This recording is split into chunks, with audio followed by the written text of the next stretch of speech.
everyone, welcome back.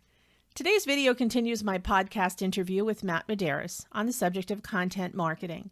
We ended part 1 with Matt sharing his thoughts about what you should and shouldn't do when building and designing your website, podcast, blog, and social media presences. His major point was that you don't want to be forgotten. Here's the rest of Matt's advice. Right. So you want to start broadcasting this message so that when we all sort of find this new reality we're living in, people can at least have you top of mind as best as possible. And then from there, I'm a huge proponent. I love social media. I love, using and connecting on social media.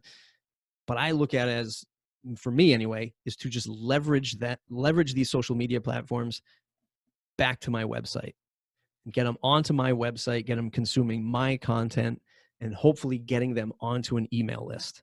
So in other words, like doing a blog post with a link to your website where the blog post is, don't give it all away on the Facebook page or somewhere else, but start it and drive them to your website to finish it up and see who you are and all that. Is that what you're talking about? Yeah, 100%. Like you have to own, you have to own the experience, and you start to realize that, boy, if you put your best content, let's say on Facebook, and maybe you're writing up long paragraphs of things that you might do or storytelling on Facebook, that's awesome. But you don't want to just leave it there, right? Because I semi-adjacent industry that I was talking to somebody today, it was more of like a business development industry, local economics, but they have like all these forms that people need to fill out, right? And they're like, it's like a business process. Like, we need to have this on our website because it makes our jobs a whole heck of a lot easier. People can fill out these forms and our job's done, their job's done, we're all good.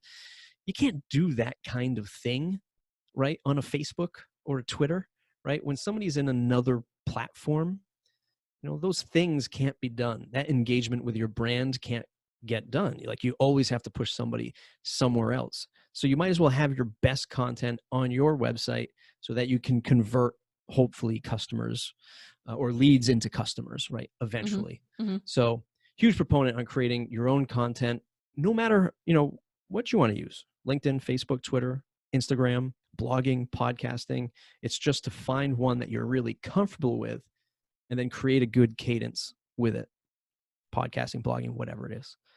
And that's, starting with some kind of email content, or excuse me, some kind of content that you publish out, and then capturing it to an email and using something like MailChimp is fairly straightforward for most. Yeah, they're easy. I can do that. I find them to be easier than anything else. So as far as the getting out there, today, I think one of the things people don't realize is, well, maybe they're realizing it now, is how important face-to-face communication is and body language is. I don't think people realized how important it is. And as an instructor, I've known all along, your body language is about 70% of your communication. Your words are like 8% and your tone is 20. So yeah, if you have a podcast, they can hear your tone and all that. There are those of us like me who really don't like the being on screen and the video thing, but I think that's huge. And I think that makes a big difference. Can you talk a little more about that and maybe try to find a way to help people be a little more accepting of getting on video, getting on camera? Yeah. So look, I've been podcasting for 8 years now. I still hate my voice, right? I've been doing YouTube. You have a great voice. I've been doing YouTube for the same amount of time. Still can't stand looking at myself. It's the thing that most people, I think, will never sort of separate themselves from. When I say digital handshake, it's because, again, going back to car sales and like you said about the physical handshake, in that moment, right? Imagine a, cold December, Sunday afternoon, walking a car lot. The last thing that somebody wants to do in New England is talk to a salesperson about a car, right? And in that moment where I used to sort of be in that space, going in for that handshake, hey, my name's Matt, welcome to the dealership. That instant, you learn this whole like story, right, of this person, the way that they want to shake your hand, the strength of their handshake, did they look at you in the eyes? What was their response? Like, there's just so much that happens in an instant in a handshake.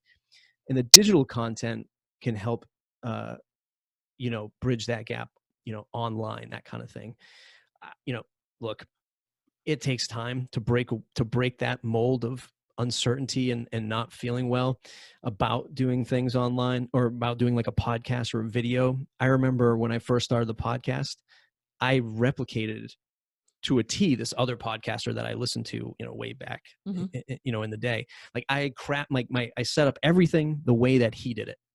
And I was like, I could feel myself forcing the conversation every single time because I was just Yeah. trying to do exactly what he did. Yeah. And I was like, you know what? To heck with this. Just gonna do it my way. Right. And it Mhm. takes time. It takes time to overcome that. But what happens is you start to accrue, not only do you get better at it, right? You start to accrue this backlog of content that can be repurposed in your business. Mhm. So it makes your life easier, over time. So people say, hey, nobody wants to listen to me do a video. No one wants to listen to me do a podcast. Well, how about we just start with your most frequently asked questions? Right? Mhm. What are the things that your customers are asking you every single time you talk to them on the phone or a Zoom call? Mhm. And start with that. Get comfortable doing that. And then you realize that now you have material that you can use within the business. Somebody emails you, they ask you those questions. You say, hey, how about this? Watch this video. Right. Like, Right. Right. just engage in this video. It's got all the answers that you are going to ask me. All the answers are right in this video. Well, and one of the And things, I'm sorry to interrupt, but one of the yeah, things that I've been doing, and I've found it to be really valuable, and I just happened upon it. It was just, I don't know where I got the idea.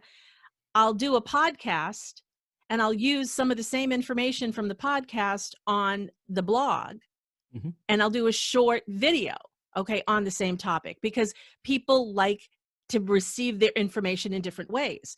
So I can take the longest or the most information in the podcast, and then I can take other clips for the blog and the YouTube. And again, like you said, you can take your same information, but you can share it in different ways. And the reach is broader. And for your client who only wants the 2 or 3 minute version, they want the short version, they can get the short version. For your client who wants all the information in detail, they can get that. right, 100%. The terms that I like to use are cornerstone content and evergreen content. So evergreen content is content that people are going to be searching for, hopefully till the end of time. It's those common questions. It's the Mhm. how-to stuff. It's the tutorial stuff. Mhm. And cornerstone content is the practice of building out a long-form piece of content. I do this on my podcast page at southcoast.fm. How to start a small business podcast. It Mhm. is 12,000. I think I sent it to you You as sent it well. to me. I read the long version and the short version. Right. And so I have a 12,000 word, document of everything. It was a brain dump of everything I know about podcasting. And that's what cornerstone content is, right? So when Right. people don't know where to begin, and, they don't know where to begin. Most customers, oh, I got to make a website. I got to make a brand. I don't know where to begin. Just give me every ounce of every reason why you started what you started and how you got there. And then turn that huge piece of content into a big learning piece. And then guess what? For the next literally probably 6 months, you're good. Right. Well, you Because take now chunks of it, you right? take chunks of it, you go back and you take chunks of it, and then you expand little expansions on it, right? Mhm. And that's how, you know, content marketing, content creation needs a little bit of upfront work and effort, but as soon as you set that foundation, it's way easier, in the future, because you just pull out the little chunks and do whatever you want with it. There you go. And I suppose some people might want to start with the chunks and build a big body. That might be less intimidating. That's one thing Sure. to do. And I have a final question for you, because I know our time is drawing to an end. What advice do you have for the person who isn't a business owner, who works somewhere, and they have to build a brand within a brand? So, let's say you have one insurance producer on who works for an agency or a company, and there's 20 others. What can those people do to set themselves apart from their peers and their competitors, um, without going crazy? Sure. So, first and foremost, you do have to get some effort in and get the brand or the organization that you work for to buy in to this storytelling effort, this content creation effort. because it will be difficult, to pursue this without at least getting, obviously, the stakeholders, the CEOs, the C-suite, and even the other staff involved in this. And the easiest way is to really start, interviewing the team, the staff, the decision makers, and collecting their stories, right? And you can put together this content in a million different ways: video, audio, written form, and then interview, and doing the same thing just on the client side, interviewing the clients. Why do they do business with you? Why have they been with your insurance agency for 30 years or whatever it is? Like, what's the real value there? What is the insurance agency doing in the community? How do they give back, et cetera, et cetera? And thinking about it, and this is the most important part, is thinking about it.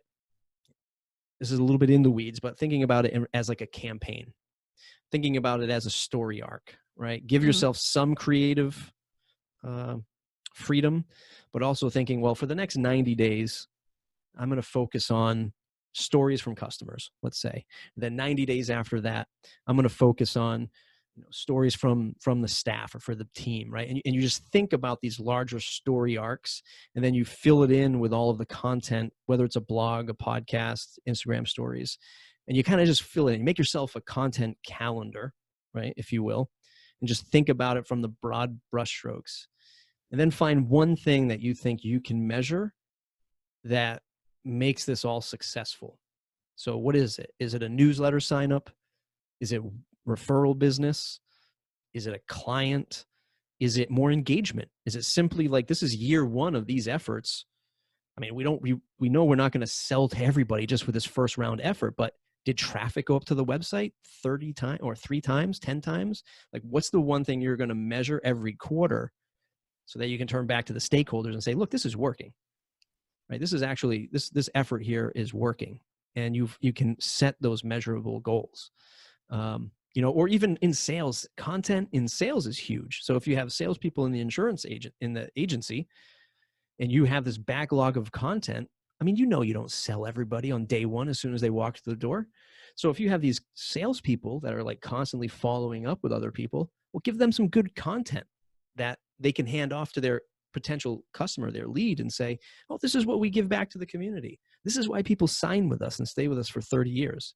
And it just warms up even the sales relationship as well, not just the marketing branding efforts, if that all makes sense. Yeah, it does. It's walking your talk. It's showing what you do rather than just telling somebody what you do. Mm-hmm.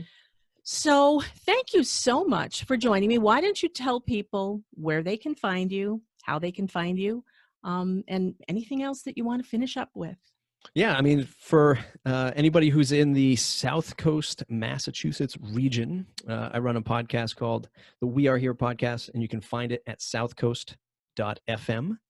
And southcoast.fm/subscribe to join the mailing list. That's the number one piece of content that I feel like I put out every Sunday. It's an email newsletter. And then you can find me on Twitter, mostly at Matt Medeiros on Twitter. Alrighty, and craftedbymatt.com is where your list of all the numerous things that you do. Everything that I do, yeah. Everything is there. Yeah. Okay, well, Matt, thanks so much. I appreciate you being with us. Hope you'll join us again sometime. Absolutely, Linda. Thanks for having me. Okie doke. Bye-bye. Thanks for watching. That concludes my interview with Matt Medeiros about content marketing. You can find him at craftedbymatt.com or on Twitter at Matt Medeiros. To hear the entire interview, which aired on my podcast on May 5th, 2020, visit my website at lindamchenry.com. See you next time.